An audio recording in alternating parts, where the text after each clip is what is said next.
Quick update here on this front yard tiny lawn project that I have going on with this bluegrass. It's growing in very nicely now, and I think that today I'm actually going to remove these blankets. The reason being is they could stay here with this bluegrass for a while, but I'm starting to get some foxtail, crabgrass, and so I applied the tenacity here as a pre-emergent, but to be honest, I've never really seen good results from it, and so I think that that's pretty much my last test doing it. I wanted to do it on this small section again to see what kind of results we had, but I have a whole bunch of stuff coming up. None of it is turning white or really having any issues, and so I actually don't really like that product in general. I've sprayed many things in the last couple weeks using that as also a tank mix with it. It turns white for a little while, and then a lot of it just comes right out of it about 2 weeks later, and so that's been my experience with it. I just don't really think it works that great. Those weeds, though, are starting to get tangled in the blanket, and as soon as I try to take them out, it's taking out clumps of the grass with it, so I need to be able to access them closer down to the root and see if I can get those out of there and start pulling some stuff. And then we don't have any big rain in the forecast, crossing our fingers anyway. Most of this has good growth in it, has germination pretty much everywhere. There's a few tiny little spots that I might fix just here and there as we get going, but those don't really need the blankets anyway because there's no straw in those sections. So I'm going to fix those with a little different method and get to taking this off.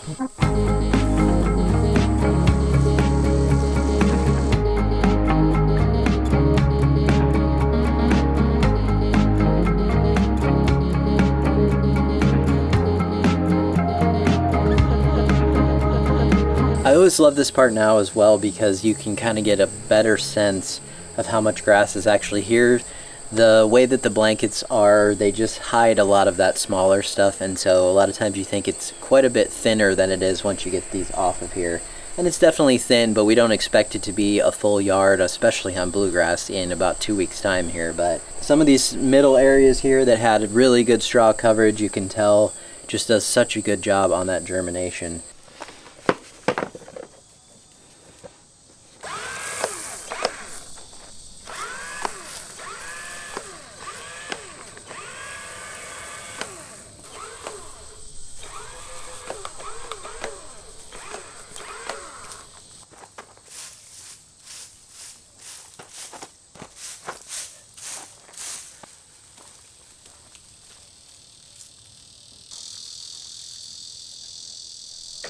I did a very light overseed. This is bluegrass, so the fact that it's thin doesn't really make a whole lot of difference long term, and the fact that it will spread, has rhizomes under the soil that are going to send out more shoots of grass, and it's going to grow a whole new plant, and it's going to get thicker and thicker over time. However, as I said, I had a few areas of bare soil there, few washouts from a huge major storm that we had. Also, our gutter tends to overflow in some spots right over by that corner there, so I had some pretty thin areas there. And so this just, essentially you don't want to be overcrowding or anything, but I have enough space in here and I can see enough space in the soil yet that we're just accelerating that process a bit on how much it's going to fill in. So don't go too crazy with the overseeding and dump a whole bunch of seed on here for the fact that it's not full yet, but it's only a couple weeks in. But if you do see some pretty bare areas, maybe just a couple plants here or there, there's really no reason to wait for those to fill in my opinion, even with bluegrass. This is the spot that washes out quite a bit from our gutters overflowing when we get major storms, which I'll eventually fix.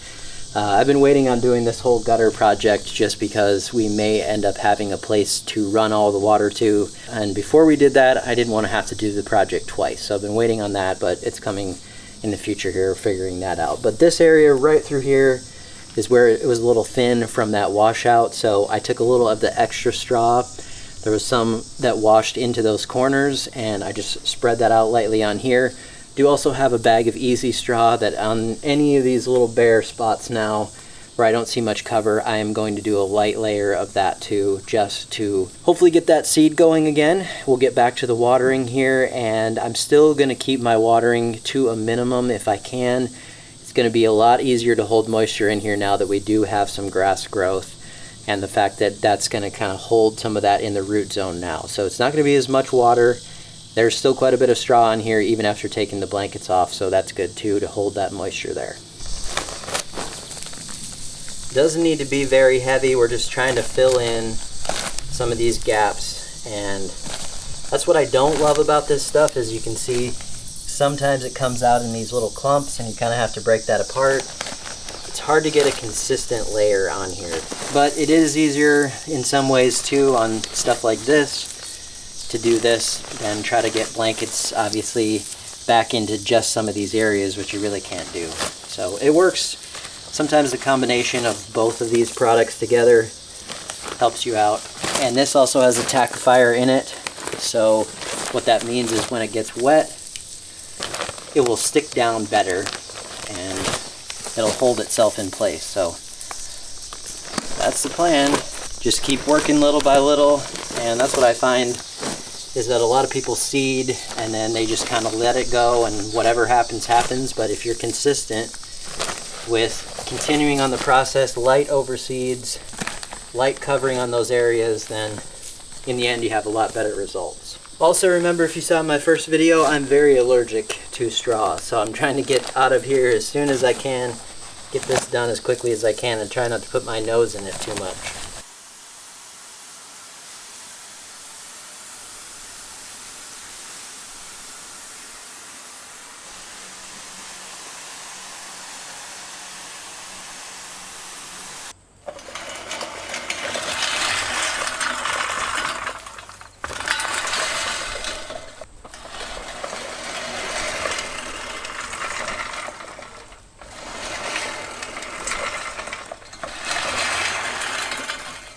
Alright, so we are now 5.5 weeks post-seeding.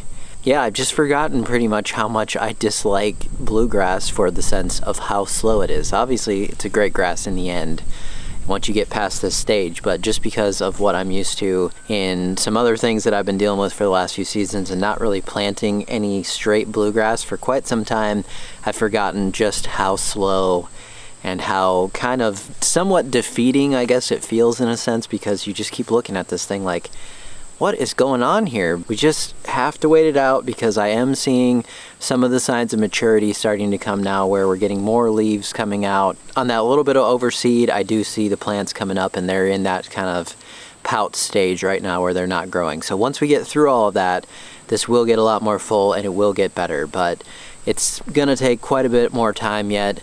And so if you're dealing with anything like I am right now, just know that you're not doing anything wrong, or there's nothing wrong with what happened. It's just, that's kind of what happens here with bluegrass. But I do have a few areas that I can for sure see now where things washed into little spots and little clumps that I do have a lot better growth. And then overall in that middle section where I said we got like 4 inches of rain in a downpour, definitely some of this washed into some of the spots and kind of clumped together. So I am noticing that now, but because of bluegrass being what it is and that it will eventually spread and make itself thicker, I'm not concerned about any of that stuff. So I did do that light overseed just to make sure that I had some coverage on everything. And I do see that everything has coverage now, but it just needs to get a lot more mature and a lot thicker. So we're on track, but it's just a slow process. Then we compare that to 2 weeks and 3 days out here on the ryegrass. So I've mowed out here twice now, and that gives you a pretty good comparison there of those two grass types and what you can expect. And it's gonna need another mow here soon. I'm using my rotary mower, my Milwaukee. It's very, very light, the battery powered one. So I'm able to go over this and not do any damage to it with that machine. I have it set at 1.25 inches. Let this grow in really nicely, but it's starting to thicken up already. I do have some broadleaf weeds in here. A few things coming up, nothing to be concerned about here at the very early stages of things, because this needs to get a lot thicker. It'll start to crowd out some of that stuff, and if we end up with having to do 1 or 2 applications just to get rid of that, in the end, that's not a big deal, but it's nothing that I'm concerned about right now, or in these early stages. You don't want to be spraying anything harming or damaging any of the grass that you have growing. Do not worry about that stuff at the beginning. It's not a huge deal. We've had some really cold temperatures the last few nights, down to around 40, 41, somewhere right in there. I think tonight we're expecting to be right around that, possibly into that 30-something degree mark. And so this has been a little bit shocked from that, because it was so hot when I planted it. It was in the 90s, and then all of a sudden it's turned very, very cold. So I noticed the colors went a bit off to a lime green color. I think it's just a bit shocked, but all of this stuff completely normal. This is not anywhere close to its full color or anything yet. in these early stages. It's growing a lot. It doesn't have a really great root system there, so this is not the color that it ends up being. But again, none of these things to be concerned about at the beginning. We're just trying to take care of this as much as possible as far as getting the roots down into the soil, mowing it consistently to make sure that we're not taking off too much leaf blade. Fertilizer will be coming up here in probably about 2 weeks, probably about the 4-week mark on it. And so that's what's going on with this. And speaking of fertilizer, this gives me an opportunity now to use my Lawn Essentials box that I have in partnership with Simple Lawn that we've had for many seasons now, but I have so many larger areas that I haven't been able to utilize this box too much, but this is actually perfect. Exactly what this is made for are areas that you can maintain that aren't super huge. Hook up this thing to your hose, no cleanup, you don't have to get your backpack sprayer out, all of that. So I'm gonna probably be doing this about once a week. These are not high nitrogen as far as how much you're putting down at a time, and obviously you're also using water. So about once a week on Bluegrass right now. Going to be right around 0.1 pounds of N, or just right around there. So we're just going to start spoon feeding this. I might do an app of granular yet. It just depends on how everything responds and what I'm seeing here. I'd like to see some more of this growth where you're starting to see some pretty decent growth to it. So we'll just see how everything responds. But right now today, I'm going to put down 1648. So this is the lawn food, and just hook this up to the hose, spray it out. No cleanup, that's what I want.